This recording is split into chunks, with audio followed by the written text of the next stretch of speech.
Oi, gente, tudo bem com vocês? Finalmente saiu, né, como contestar, né, o seu auxílio emergencial, já que você foi negado, tá com dados inconclusivos, não tá dando certo. Falava muito sobre isso, mas até que enfim saiu, né? Agora sim, você pode contestar, né? Fazer aquela contestação do seu cadastro que deu negativo. E você tem todos os critérios e foi negado mesmo assim. Você que está em avaliação, que possa vir ser negado, você também pode vir fazer. Só pede coerência aí, né, gente, as pessoas que realmente não precisa, não faça, né, muita gente que fez, né, e não precisa. Então, gente, porque cada vez mais que essas pessoas, né, como as pessoas não precisam, estão fazendo o cadastro aí, estão atrapalhando as pessoas que realmente precisam. Então, gente, você que teve o auxílio negado por vários motivos, né? Então, que não era cabível a você, né? Agora sim você pode contestar, né? E onde tem uma live, né, da Caixa, onde que ensina o passo a passo, que eu vou deixar aqui para vocês. Ninguém melhor, né, do que eles próprios para ensinar como é fazer essa contestação, né? Então, a vice-presidente da Caixa, né, ela ensina a fazer essa contestação, a Tatiana, né? E eu vou deixar aqui para vocês. Mas antes de começar esse vídeo, gente, não esqueça de deixar aquele seu like para mim. Se você não é inscrito, já se inscreva, ativa o sininho de notificação para ficar por dentro dos conteúdos que eu estou trazendo por aqui. Então, gente, eu vou deixar aqui com vocês o passo a passo como fazer essa contestação, tá bom? Até o próximo vídeo. Eu vou deixar o passo a passo aqui. Passar, Tatiana. Bom, aí o assunto, né, novo do dia, que muitas pessoas perguntam para nós, por todos os canais aqui, como que se faz uma nova solicitação no aplicativo, como se faz o processo de contestação também nesse aplicativo. Então, nós viemos aqui buscar dar esclarecimentos, né, tirar as dúvidas dessas pessoas. Bom, o primeiro destaque aqui é que todas as regras, elas são definidas pelo Ministério da Cidadania. No programa Auxílio Emergencial, é esse ministério que é o gestor da política pública. E a Caixa, ela foi contratada pelo ministério para fazer o papel de agente pagador.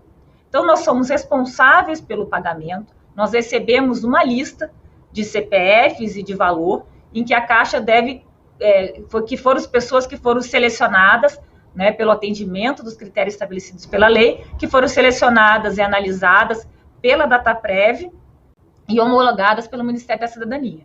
Então, a Caixa, ela faz esse papel de agente pagador e ela também é responsável por disponibilizar o site, o app Auxílio Emergencial, para permitir que as pessoas que não estavam cadastradas, que não estavam no cadastro único, pudessem também solicitar esse auxílio. Então, a Caixa tem esses dois papéis, né, e não é ela que faz, então, a análise da elegibilidade a esse auxílio da pessoa, tá? Pode passar, por favor. Bom, então são papéis bem definidos desses órgãos envolvidos, como eu comentei, Caixa, Dataprev e Ministério da Cidadania. Pode passar. Bom, nós temos aqui duas opções. O cidadão tem de fazer uma nova solicitação. Isso a gente indica principalmente quando houver necessidade de corrigir informações prestadas anteriormente. E ele vai ter uma opção de contestação, que ele quando ele não concorda com o motivo da não aprovação do cadastro. Então, nesse caso, quando ele não concorda, não há nenhum dado a ser corrigido, e sim é uma contestação. Tá? Voltando que os motivos da contestação, os motivos que permitem contestação, e que permitem nova solicitação, eles são dados pela cidadania e a Caixa executa, ou seja, a partir dessa descrição, inclusive da mensagem que deve aparecer para o cidadão, a Caixa implementa no aplicativo. Pode passar. Aqui, basicamente, quais são os motivos, né, que permitem nova solicitação ou contestação? O cidadão que aparecer a mensagem de não aprovado por um motivo de que tem algum vínculo empregatício e ele não concorda, ele pode sim fazer nova solicitação ou contestação. da mesma maneira dos outros motivos que estão aqui mostrados na tela. Ou seja, óbito de membro da família, quando ele recebe algum outro benefício, seguro-desemprego, seguro-defeso, o INSS, por exemplo, ou quando tem renda familiar mensal superior a 3 salários mínimos ou meio salário mínimo por pessoa. Então, esses motivos, quando eles aparecem como negativa da aprovação do auxílio, eles abrem uma possibilidade de nova solicitação ou de contestação. Pode passar. E aí a gente parte aqui para mostrar o fluxo de como fazer esse pedido de nova solicitação ou contestação, tá? A primeira coisa é abrir o aplicativo, app, né, de cadastro, ou pelo site também, o cadastro do auxílio emergencial, e no app selecionar ali em acompanhe a sua solicitação. Esse é o primeiro item que o cidadão precisa fazer. Pode passar? Ele informa os dados cadastrais, os dados que ele também utilizou para começar o cadastro dele. Ele vai usar os mesmos dados para ter a oportunidade de acompanhar o seu cadastro, que são o CPF, o seu nome, a data de nascimento e o nome da mãe. Lembrando que tem ali um checkpoint para aqueles que no site da Receita Federal estão cadastrados como mãe desconhecida, ele tem a opção de colocar ali o mãe desconhecida. Então, ou seja, essa tela aqui, assim como no cadastro, depois para o acompanhamento, a pessoa tem que utilizar os dados que estão lá na Receita Federal. Assim como eles estão, o nome como está, o CPF e os dados ali da mãe. Tá? Então, ele informa esses dados, o sistema vai identificar quem é o usuário. Pode passar, por favor. Próxima tela. E aí ele vai informar como está a sua solicitação. Aqui nós vamos tratar do caso de que o auxílio emergencial não foi aprovado. Então, o cidadão recebe essa informação de que ele não foi aprovado e aparece o motivo. Então, não é o cidadão que vai incluir o motivo da não aprovação ou da sua contestação. O motivo é dado pela DataPrev, pela cidadania, após o cruzamento de todas as bases, de todas as análises que eles fazem pela elegibilidade do cidadão a esse auxílio. Então, aqui está exemplificado o motivo do cidadão possuir emprego formal. Então, caso você discorde, o cidadão discorde desse motivo, ele pode fazer ou uma nova solicitação, se ele tiver que ajustar alguma coisa, modificar alguma coisa em seu cadastro, corrigir alguma coisa, ou ele pode contestar essa informação. Então, para esses motivos que eu apresentei ali numa tela anterior, ele tem essas duas possibilidades. Pode passar, por favor? Se ele seguir pela nova solicitação, se ele tiver alguma formação incorreta, ele segue o fluxo para o preenchimento novo de um novo cadastro, passando por todas as telas de cadastro da família, dos outros entes familiares, informação de endereço, informação de renda, ele faz uma nova solicitação. Pode passar, por favor? E fazendo essa nova solicitação, ela é enviada, né, finalizada, e vai receber essa mensagem de agradecimento, e aí o status do seu cadastro volta para a posição em análise, e ele precisa acompanhar o retorno dessa análise pelo mesmo caminho aqui mostrado, ou seja, pelo app, lá em acompanhar a sua solicitação. Então, esse é o caminho aqui, o fluxo que deve ser seguido para se fazer uma nova solicitação. Pode passar, por favor?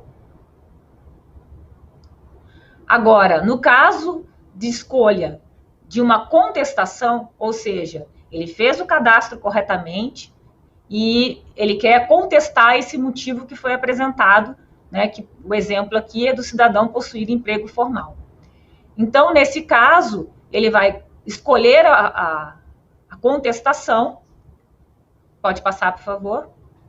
O aplicativo vai mandar uma mensagem aqui de alerta se realmente ele concorda e que vai seguir com a contestação, e aí aparece uma mensagem que a contestação só pode ser feita uma única vez. Isso é bastante importante, né, uma informação importante, porque como nós sempre falamos aqui, fazer com calma, pensar bem, porque você poder fazer só uma vez essa contestação, porque não faz sentido, né, fazer a contestação mais de uma vez.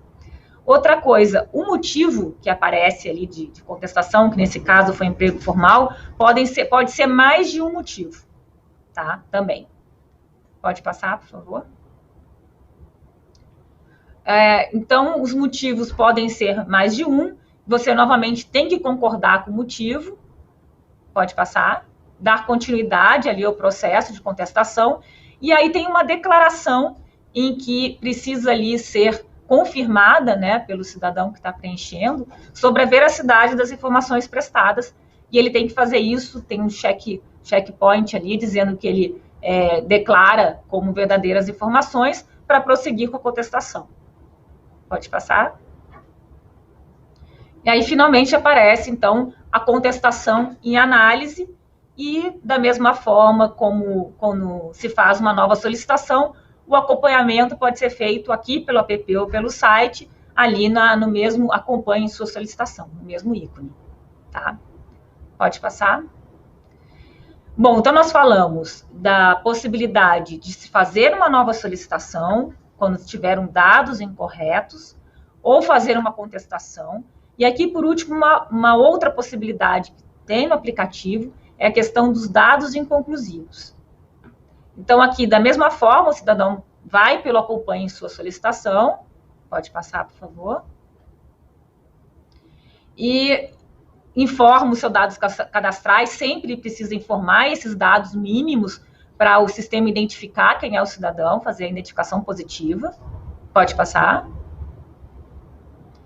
E aí será, no caso do cidadão entrar para acompanhar a sua solicitação e vir a mensagem de dados inconclusivos, uma mensagem aqui que aparece, não diz qual é o dado inconclusivo, mas aparece uma mensagem que lista os prováveis motivos.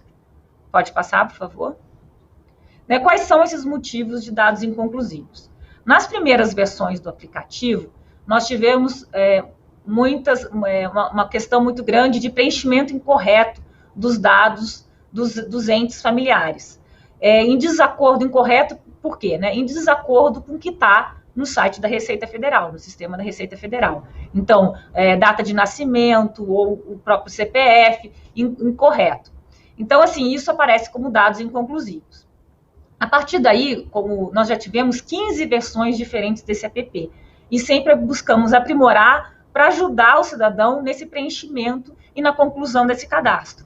Então, hoje, não há mais essa dificuldade, porque quando você está se inscrevendo, você se declara ali, por exemplo, começa com as suas informações e depois você começa a incluir os dados da sua família, automaticamente o sistema busca na Receita Federal as informações e faz o cruzamento. Se você colocar a informação incorreta, você já não consegue incluir aquele membro da família. Tá? Então, hoje, o que aparece ainda de dados inconclusivos? Por exemplo, você marcou que era chefe de família, mas não indicou nenhum membro da família. Então, a informação retorna como dado inconclusivo para aquele cadastro. Por exemplo, as bases que a DataPrev faz o cruzamento podem constar numa base o sexo masculino e outra base, por exemplo, um sexo feminino, quer dizer, tem incoerência entre as informações. Nesse caso, como o benefício para a mulher que é monoparental, chefe de família, ela recebe 2 cotas, recebe o valor de 1.200, é importante a informação do sexo ser verídica. Então, nesse caso, também aparece como dado inconclusivo, e aí a pessoa vai ter que informar qual é o sexo, e fazer a declaração para poder complementar esse cadastro. Então, esses são os motivos mais comuns que estão nessa tela, Outro informou alguma pessoa da família com dado incorreto, que nem eu comentei antes, mas esse agora não é mais possível nessa versão, porque já faz a checagem com o site da Receita Federal. Informou alguma pessoa da família com indicativo de óbito, então vem a questão do dado inconclusivo também para corrigir ou complementar a informação. E aí os outros 2 motivos que acontecem ainda também é que na primeira solicitação a pessoa declarou um membro na família, e aí na segunda solicitação, como eu comentei ali que ela pode fazer uma nova solicitação, ela não declarou o membro da família. E aí aparece como dado inconclusivo para a pessoa definir qual é a família, o núcleo familiar real. Tá? Então, esses são os exemplos aqui mais comuns de dados inconclusivos. Pode passar, por favor. E no caso, então, de ter essa tela, né, de dados inconclusivos, o cidadão tem que selecionar a opção realizar, pode selecionar, né, essa opção de realizar nova solicitação para a reavaliação do cadastro pela DataPrev. Então, é importante aí muita atenção nesse preenchimento, né, para não acontecer, não ocorrer mais nenhum erro e aí ter a demora do recebimento do auxílio. Mas no caso de dados inconclusivos, a pessoa pode fazer mais de uma vez essa nova solicitação, porque pode novamente dar inconclusivo, ela terá outras chances de fazer. Apenas a contestação que ela é limitada a uma vez. Pode passar. E aí segue, os dados inconclusivos, segue o fluxo, o mesmo fluxo para preenchimento dos dados e para complementação do cadastro, que a gente já mostrou aqui antes. Pode passar. E aí, finalizado o cadastro, também da mesma forma, aparece aqui a questão de que o seu cadastro volta para a posição de em análise, e aí aguardar o retorno pela DataPrev pelo mesmo canal. Pode passar. E aí aqui só um destaque para o público do cadastro único. Quem é do cadastro único não entrou, nunca fez o seu cadastro via esse app, nem o site do auxílio emergencial. Ele teve a sua análise feita de forma automática, né, pela DataPrev. Então, se ele precisa, se ele também quer o acompanhamento, e no caso dele entrar no aplicativo, ele pode entrar, mesmo não ter nunca se cadastrado. Ele entra pelo mesmo canal ali de acompanhar sua solicitação, inclui as suas informações, aquelas básicas do CPF, nome da mãe, data de nascimento e nome, e aí o sistema aparece a mensagem que ele é do cadastro único, né? E aí permite, nesse canal, de realizar uma nova solicitação, no caso das informações do cadastro único não estarem coerentes com a realidade. Então, aqui ele tem a possibilidade de fazer uma nova solicitação, tá? Para esse público. Pode passar. E aí segue o mesmo fluxo de preenchimentos que já foi colocado aqui, para esse público do cadastro único também. Ele vai ter que fazer o seu cadastro completo, né, porque é a primeira vez que ele está entrando nesse aplicativo. Então, ele tem essa oportunidade. Não foi aprovado pelos dados que estavam no cadastro único, ele entra por aqui e tem a possibilidade de fazer um novo cadastro. Mas isso se ele não foi aprovado por algum daqueles motivos que eu comentei lá no início. Pode passar. E aí, finalizado o cadastro, ele tem um acompanhamento pelo mesmo canal, pelo mesmo aplicativo. Pode passar, acho que nós terminamos, né? Tatiana, é isso, é o fluxo aí de contestação, de nova solicitação, e o caso que também é muito perguntado, que por que eu tenho meu cadastro inconclusivo. Né? Não sei se tem alguma pergunta.